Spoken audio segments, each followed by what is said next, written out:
One एवं पर्यावरण मंत्री संजय शर्मा की पहली क्लास में वन विभाग के अफसर बगले झांकते नजर आए। पूरी तैयारी के साथ विभाग की पहली बैठक ले रहे मंत्री के सवाल इतने तीखे और सटीक थे कि अफसरों से जवाब देते नहीं बना। मंत्री ने विभाग के पिछले 5 सालों की सभी कार्य और उनमें किए गए आय व्यय की रिपोर्ट भी तलब की।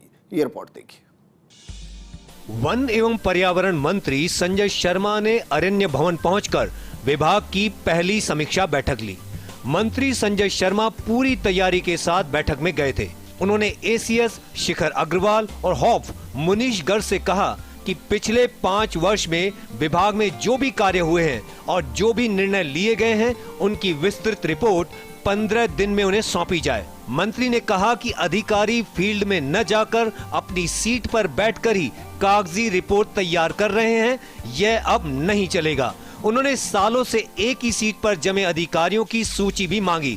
कई अधिकारियों की शिकायत भी मंत्री को मिली है। विशेष रूप से डीओफोस को निर्देशित किया गया है कि जिस जगह वो पद स्थापित हैं, कुर्सी पे चिपकने की बजाय, कुर्सी पे बैठने की बजाय, अर्थात ऑफिस में कम बैठें, फील्ड में ज़्यादा रहें और फील्ड में रह कर के काम करें। और मैंने उनको भी ये कहा है कि मैं कभी भी किसी भी समय भी जहाँ वो पोस्टेड हैं, चाहे राजस्थान के किसी भी कोने में हो, मैं अचानक प्रकट भी हो सकता हूँ और मुझे मेरा अधिकारी वन्य क्षेत्र के अंदर फील्ड में मिलना चाहिए। वन एवं पर्यावरण मंत्री संजय शर्मा ने अधिकारियों से पौधारोपण का पिछले 5 साल का रिकॉर्ड मांगा।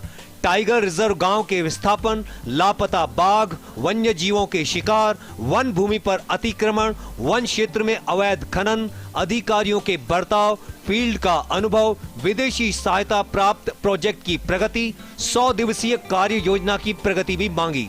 मंत्री संजय शर्मा ने साफ कहा कि न खाऊंगा न खाने दूंगा। कुछ बड़े होटल समूहों को वन भूमि की बंदरबाट की भी मंत्री को शिकायत मिली है। रणथंभौर में अधिकारियों के आपसी टकराव और बाघों के लापता होने की भी रिपोर्ट मांगी है। दूसरे राज्यों से बाघ लाकर जीन पूल बढ़ाने को लेकर भी अधिकारियों से चर्चा की।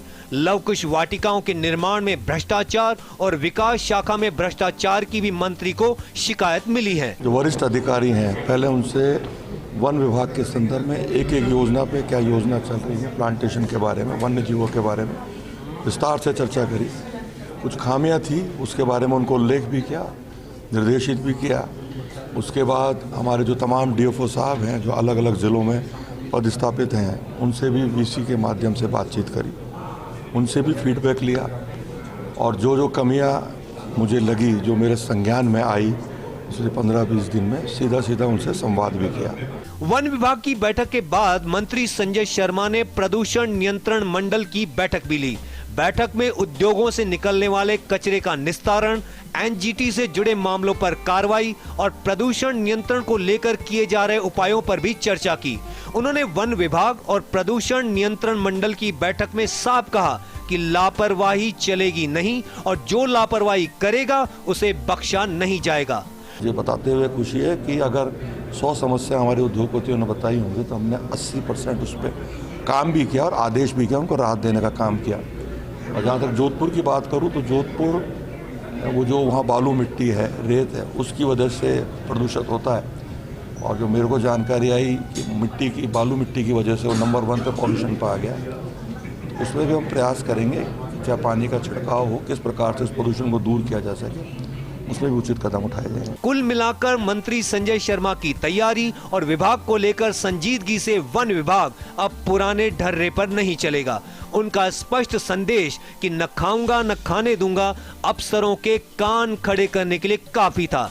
अब वन विभाग में नवाचार देखने को मिलेंगे और काम भी समय पर गुणवत्ता के साथ होंगे। Nirmal Tiwari, first India news, Jaipur.